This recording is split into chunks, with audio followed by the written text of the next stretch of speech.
एक और अहम खबर आपको बता दें, मध्य प्रदेश में ऑनलाइन क्लासेस शुरू हो गई है। राज्य सरकार की नई शिक्षा नीति के मुताबिक सुबह 7 बजे से ऑनलाइन क्लासेस का दौर शुरू हो गया है। माध्यमिक शिक्षा मंडल के सचिव ने आदेश के मुताबिक सुबह 3 घंटे की क्लास लगाने को कहा है, जिसमें होम असाइनमेंट पूरा करना और माशिम ऐप पर रजिस्ट्रेशन जरूरी होगा। ऑनलाइन क्लास का प्रसारण दूरदर्शन पर भी होगा। होम असाइनमेंट के आधार पर ही रिजल्ट तैयार किया जाएगा। बिना होम असाइनमेंट पूरा किए कोई भी आगे की क्लास में नहीं जा सकेगा। इसके लिए हर विषय को 10 यूनिट में बांटकर हर यूनिट के बाद होम असाइनमेंट दिया जाएगा और होम असाइनमेंट छात्रों के माशिम ऐप और पोर्टल के माध्यम से सीधा मिलेगा।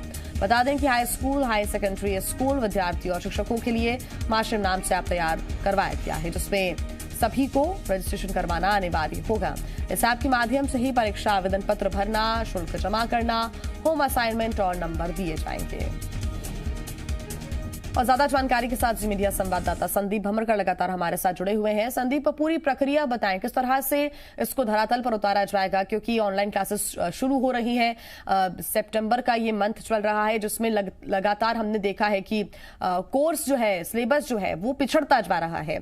ऐसे में बहुत जरूरी है कि अब वापस सिलेबस की तरफ तेजी से आगे बढ़ा जाए, ताकि जो पूरा साल का सिलेबस है उसको कवर अप भी किया जाए।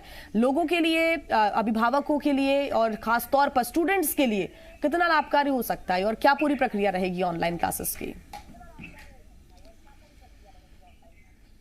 देखिए, सरकार के सामने ये मुसीबत थी जिया कि अभी आधा सत्र बीत चुका है। इस वक्त में 6 माही परीक्षा हो जानी चाहिए थी, लेकिन अभी तक लॉकडाउन की स्थिति है, तो अभी स्कूल नहीं खोले जा रहे हैं। इसीलिए ऑनलाइन क्लासेस शुरू की गई है, ताकि जल्दी से जल्दी सिलेबस पूरा किया जा सके और आने वाले 6 महीने में, यानी मार्च के महीने तक में वार्षिक परीक्षाएं पूरी कर ली जाए। इसकी तैयारियां की जा रही है और बच्चों को पढ़ने के लिए ये सुविधा दी गई है। ऑनलाइन क्लासेस शुरू हो गई हैं 7 बजे से। अलग अलग जरियों के जरिए, दूरदर्शन के जरिए ये क्लासेस पढ़ाई हो रही है और बच्चों को भी कहा गया है कि वो जब उनको असाइनमेंट दिया जाएगा, होमवर्क जैसा होम असाइनमेंट दिया जाएगा और उस असाइनमेंट को पूरा करते जाएंगे तो वो आगे बढ़ते जाएंगे, ताकि वार्षिक परीक्षा में किसी तरह की बाधा ना हो, कोई दिक्कत ना आए।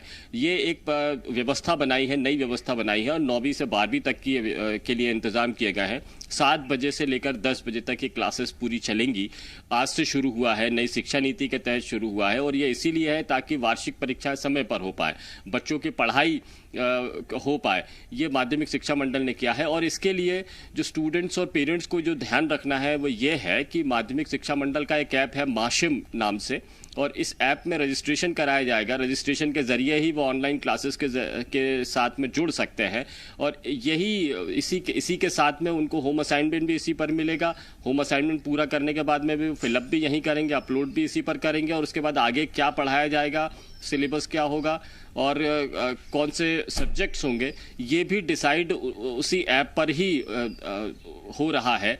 उनको जानकारियां भी उसी ऐप के जरिए मिलेगी। तो ऐप बहुत ज़रूरी है। ऐप में रजिस्ट्रेशन के बाद ही ये स्टूडेंट्स अपने टीचर्स के साथ में इस ऑनलाइन पढ़ाई के साथ में जुड़ सकते हैं। बिल्कुल संदीप, लेकिन हमने देखा है कि कई बार कई पेचीदगियां आती हैं, टेक्निकलिटीज ऐसी होती हैं कि अभिभावक नहीं समझ पाते हैं, स्टूडेंट्स नहीं समझ पाते हैं। तो क्या उसके लिए भी इस प्रक्रिया को आसान करने के लिए कोई तरीका है? दूरदर्शन पर इसका प्रसारण होगा, उससे काफी ज्यादा लाभ स्टूडेंट्स को हो सकता है। देखिए, पढ़ाई के लिए जरिए बहुत सारे अपनाए गए हैं, लेकिन एप्लीकेशन को डाउनलोड करके उसमें रजिस्ट्रेशन करना अनिवार्य किया गया है। अलग अलग जरियों से पढ़ाई तो की जा सकती है, लेकिन पढ़ाई के बाद जो होम असाइनमेंट मिलेगा, होम असाइनमेंट को फिर वापस अपलोड करने का काम ये एप्लीकेशंस के जरिए ही होगा। ये बात अलग है कि बहुत सारे इलाके ऐसे हैं जहां पर मोबाइल नेटवर्क का प्रॉब्लम जाता है, एप्लीकेशंस में कैसे अपलोड करेंगे, और सभी पेरेंट्स और बच्चे इतने हुनरमंद नहीं हैं कि वो एप्लीकेशंस को डाउनलोड भी करें, एप्लीकेशन के हिसाब से उसका फॉलोअप भी करें। तो ये थोड़ी मुसीबत हो सकती है, लेकिन ये हालात ऐसे हैं कि अभी ऑनलाइन क्लासेस ही की जा सकती हैं। बच्चों का रजिस्ट्रेशन के लिए एप्लीकेशंस का ही सहारा लिया जा सकता है, क्योंकि अब सोशल मीडिया ही एक जरिया रह गई है, इंटरनेट ही एक जरिया रह गया है, जिससे कि टीचर और बच्चों का एक जुड़ाव हो सकता है, एक साथ में वो जुड़ सकते हैं। वो लोग अलग अलग बैठे हुए हैं, उनको पढ़ाना है तो एक मंच पर आना है, तो सोशल मीडिया ही एक प्लेटफॉर्म रह गया है। तो इस प्लेटफॉर्म का सहारा लेना ही पड़ेगा अगर कोई दिक्कत है, मुसीबत है, और वो आने वाले दिनों में इसका फॉलोअप जरूर डिपार्टमेंट करने वाला है कि क्या दिक्कतें आ रही हैं। तो आज का दिन बहुत अहम है कि कितने बच्चे इसमें जुड़ रहे हैं, कितने टीचर्स इसमें जुड़ पाए हैं, ऑनलाइन क्लासेस कितनी हो पाई है।